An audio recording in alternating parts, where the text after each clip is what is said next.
आइए दोस्तों, अब हम सॉल्व करेंगे एनसीईआरटी गणित क्लास 10 प्रश्नावली 10.2 का प्रश्न क्रमांक 11। तो प्रश्न क्रमांक 11 क्या कहता है कि सिद्ध कीजिए कि किसी वृत्त के परिगत समांतर चतुर्भुज समचतुर्भुज होता है क्या।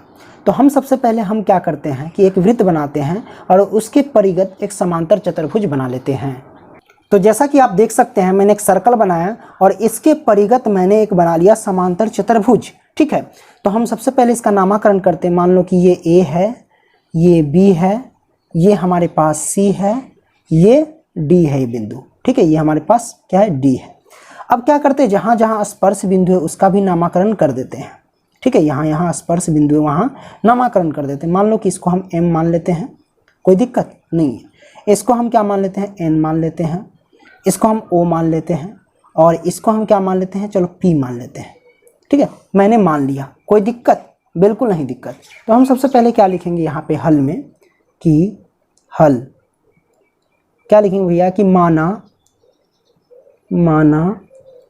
ए बी सी डी एक क्या है भैया, समांतर चतुर्भुज है।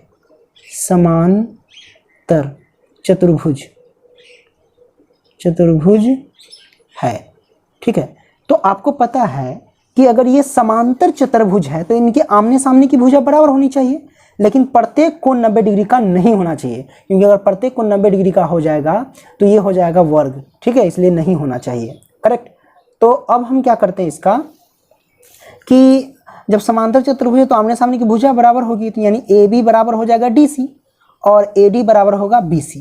तो हम यहाँ पे लिखते हैं कि ए बी बराबर हो जाएगा किसके, तो डी सी के, और उसके बाद ए डी बराबर होगा किसके, तो बी सी के।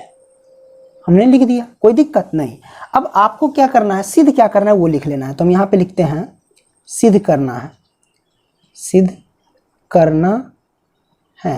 सिद्ध क्या करना है भैया कि ये जो ए बी सी डी जो कह रहा है कि समांतर चतुर्भुज है, ये समचतुर्भुज होता है क्या, ये हमें सिद्ध करना है। तो सिद्ध करना है ए बी सी डी एक समचतुर्भुज है। समचतुर्भुज है, ये सिद्ध करके बताना है। समचतुर्भुज का मतलब समझे कि चारों भुजा आपस में बराबर है क्या, ये पूछा जा रहा है। तो चारों भुजा बराबर मतलब कि ये हमको लेकर के आना है कि ए बी है ना बराबर बी सी बराबर सी डी है ना और बराबर में ए डी। ओके, यही हमको सिद्ध करके लेकर के आना है भैया। ओके, कोई दिक्कत नहीं है। तो आपने ये समझ लिया। अब हम क्या करते हैं, इसका सॉल्यूशन करते हैं। लिखेंगे क्या कि प्रमेय 10.1 से नहीं, प्रमेय 10.2 से चलते हैं। ठीक है, प्रमेय 10.2 से। तो प्रमेय 10.2 क्या कहता है ना, प्रमेय 10.2 कहता है कि कोई बाहरी बिंदु से खींचा गया वृत्त पर जो स्पर्श रेखा है वो एक दूसरे के क्या होंगे, बराबर होंगे। मतलब ये वाला स्पर्श रेखा इस स्पर्श रेखा के बराबर होंगे। एक यहाँ भी बाहरी बिंदु है तो बाहरी बिंदु से ये भी स्पर्श रेखा है, तो ये दोनों स्पर्श रेखा क्या होंगे, एक दूसरे के बराबर होंगे। ठीक है, यहाँ भी बाहरी बिंदु है, ये भी एक दूसरे के बराबर होंगे। यहाँ भी बाहरी बिंदु तो ये भी एक दूसरे के बराबर होंगे। तो चलिए हम क्या करते हैं, बराबर कर लेते हैं। तो बराबर होंगे तो इसको कैसे लिख सकते हैं कि ये भुजा इस भुजा के बराबर होंगे। तो लिखते हैं कि ए पी क्या लिखेंगे, ए पी बराबर या पी ए कह सकते हो, कोई दिक्कत नहीं है। ठीक है, तो हम क्या करते हैं ए एम बराबर लिख लेते हैं कि ए एम बराबर ए पी के। ठीक है, तो हमने ए पी के लिखा। ओके, कोई दिक्कत नहीं। समीकरण 1 मान लेंगे इसको। आगे देखिए भैया हमने क्या लिखा है, इस साइड ए एम लिखा है ना, तो इसी हिसाब से चलना। ठीक है, अब देखो यहाँ पे देखो क्या लिखेंगे, बी एम बराबर बी एन, क्योंकि ये दोनों एक दूसरे के बराबर है। तो अब गलती से बी एन बराबर बी एम मत कर देना, क्यों, क्योंकि एम वाला इस साइड है, तो इसी साइड एम को रखने का प्रयास करना। ठीक है, तो हम क्या करेंगे बी एम, ठीक है, क्या करेंगे बी एम बराबर में क्या करेंगे बी एन। ओके, कोई दिक्कत नहीं, ये समीकरण हो जाएगा हमारे पास 2, कोई दिक्कत नहीं है भैया। अब देखो ये इसका बाहरी बिंदु इसका बाहरी बिंदु का काम हो गया, अब ये बाहरी बिंदु का है। अब यहाँ से हम क्या करेंगे कि ये एक के दूसरे के बराबर होंगे, तो हम क्या करेंगे सी एन बराबर में सी ओ। तो हम कर लेते हैं भैया, सी एन बराबर में सी ओ या फिर ओ सी बराबर में क्या है एन। तो अब यहाँ देखो कि एन वाले को हम इस साइड रखें, किस साइड, इस साइड। तो इसमें भी देखना कि एन वाला इस साइड ही रहे। तो अगर हम सी एन बराबर ओ सी कर देंगे तो हमें प्रॉब्लम का सामना करना पड़ेगा। इसीलिए हम क्या कर देते हैं, ओ सी बराबर, क्या कर देते हैं, ओ सी बराबर में सी एन। ठीक है, एन वाले इस साइड हो गए, यहाँ भी एन इस साइड थे। इसी के अकॉर्डिंग हम चलते हैं जो हमें बाद में प्रॉब्लम ना करे। ठीक है, ये समीकरण 3 इसको मान लिए। अब इस बिंदु से देखिए, इस बिंदु से हम देखेंगे भैया। ठीक है, तो इस बिंदु से डी ओ बराबर में क्या हो जाएगा, ये हो जाएगा डी पी या पी डी। ठीक है, तो ध्यान देना कि पहले इस साइड ओ वाले है ना, तो इसी साइड रखने का प्रयास करना। तो हम क्या करते हैं, डी ओ करते हैं कि डी ओ बराबर में, देखो इस साइड है ना वो, तो इसी साइड हम रखने का प्रयास किए हैं। तो डी ओ बराबर में क्या हो जाएगा, ये हो जाएगा डी पी। तो रखते हैं डी पी, ये समीकरण 4 हो जाएंगे। कोई दिक्कत नहीं है, दिक्कत। अब हम क्या करते हैं, समीकरण 1, समीकरण 2, समीकरण 3, समीकरण 4 को हम आपस में जोड़ देते हैं। क्या करेंगे भैया, जोड़ देंगे। तो आइए जोड़ देते हैं, लिखते हैं समीकरण 1 प्लस समीकरण 2 प्लस समीकरण 3 प्लस समीकरण 4 को जोड़ने पर।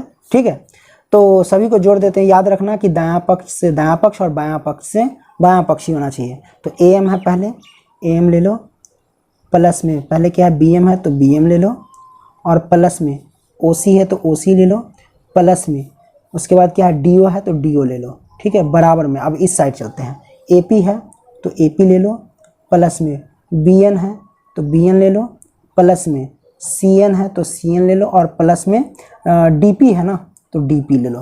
कोई दिक्कत नहीं, दिक्कत। अब सभी को जोड़ते हैं, देखना फिगर में, और यहाँ देखो भैया A M plus B M. तो ध्यान से देखना कि ए एम प्लस में बी एम किसके बराबर होगा, पूरे ए बी के बराबर होगा, है ना। ए बी में क्या होगा, ए एम प्लस में बी एम जोड़ेंगे तब ना ए बी। तो इन दोनों के जगह पे हम क्या लिख सकते हैं भैया, इन दोनों के जगह पे, ओके, इन दोनों के जगह पे हम लिख सकते हैं ए बी। तो हम लिख लेते हैं ए बी, और प्लस में ओ सी प्लस में डी ओ, ओ सी प्लस में डी ओ, है ना। तो देखो ओ सी प्लस में डी ओ, मतलब ये दोनों को जोड़ेंगे तो क्या प्राप्त होगा, डी सी प्राप्त होगा। तो हम लिख लेते हैं डी सी बराबर, अब देख लो ए पी प्लस में बी एन, क्या है भैया, ए पी प्लस में बी एन, है ना। तो देख लो A P plus B N, देखो ए पी प्लस में बी एन कुछ नहीं हो रहा है, तो हम देखेंगे कि ए पी प्लस में अगर डी पी जोड़ रहे हैं तो ए डी प्राप्त हो जाएगा। देखो ए पी में क्या जोड़ेंगे, डी पी यहाँ पे है, तो इन दोनों को क्या करेंगे, एक साथ जोड़ देंगे, ए पी प्लस में डी पी, ए पी प्लस में डी पी जोड़ेंगे तो क्या प्राप्त होगा, ए डी। तो हम लिखते हैं ए डी, ओके, और प्लस में बी एन प्लस के C N, B N plus में सी एन, दोनों को जोड़ेंगे तो बी सी प्राप्त होगा। तो हमने लिख दिया बी सी, करेक्ट, कोई दिक्कत नहीं है। अब यहाँ पे हम क्या करते हैं भैया, ध्यान से देखना कि ए बी है ना, तो ए बी रहने देते हैं, प्लस में डी सी की जगह पे क्या लिख सकते हैं, जरा ध्यान से देखिए। यहाँ निकाल चुके हैं कि डी सी बराबर क्या है, ए बी। तो हम लिख लेते हैं डी सी बराबर ए बी। तो हम यहाँ पे लिखते हैं A B, okay, A B बराबर, ये ए डी है तो ए डी, और प्लस में बी सी की जगह पे क्या लिख सकते हैं, बी सी की जगह पे ए डी लिख सकते हैं। तो हम लिख लेते हैं ए डी। वैसे इन दोनों में हेर फेर करके लिख सकते थे, तो बराबर कर सकते हैं, कोई भी बराबर करना था हो जाता हमारा, है ना। तो बी सी जगह पे ए डी लिख देंगे, तो ए डी, ओके। अब देखो यहाँ पे एगो ए बी, एगो ए बी, क्या गो ए बी, दो गो ए बी हो जाएगा, है ना, बराबर में दो गो ए डी भी हो जाएगा, ओके, 2 से 2 कैंसिल। तो हमारे पास क्या आ गया भैया, ए बी बराबर में ए डी। ठीक है, तो ध्यान से देखना फिगर में अब, ठीक है। पहले से क्या है, पहले से यहाँ पे मैंने किया था क्या कि ए बी बराबर में डी सी पहले से था, फिर उसके बाद ए डी बराबर में बी सी, ये भी पहले से था। अभी जो मैंने निकाल के लाया ए बी बराबर में ए डी, यानी ये भुजा ए बी बराबर यह है ए डी, यानी ये भुजा इस भुजा के बराबर हो गया, तो ये भुजा इस भुजा के बराबर हो गया, तो ऑटोमेटिक ये भुजा इस भुजा के भी, यानी ऑटोमेटिक ये भुजा इस भुजा के बराबर हो जाएगा। ठीक है, जब ये भुजा इस भुजा के बराबर हमने निकाल दिया तो ऑटोमेटिक ये वाला जो भुजा है इस भुजा के बराबर हो जाएगा। तो इसका मतलब ये हुआ कि सभी भुजा आपस में बराबर हो गए। तो जब सब बराबर हो गए तो ये समचतुर्भुज सिद्ध हो गया। तो हम लिखते हैं कि अतः ए बी सी डी क्या है, एक समचतुर्भुज है। तो ऐसे लिख दो कि अतः ए बी बराबर बी सी, और बराबर में बी सी बराबर क्या है, सी डी, और बराबर में AD, सभी भुज आपस में बराबर हो गए। तो ये क्या होंगे, एक समचतुर्भुज होंगे, एक समचतुर्भुज है, समचतुर्भुज हैं, करेक्ट। तो हमने क्या किया भैया, इसको बहुत ही बेहतरीन तरीके से सॉल्व कर लिया। वीडियो पसंद आया ना तो लाइक करना एंड दोस्तों को भी शेयर करना। धन्यवाद दोस्तों।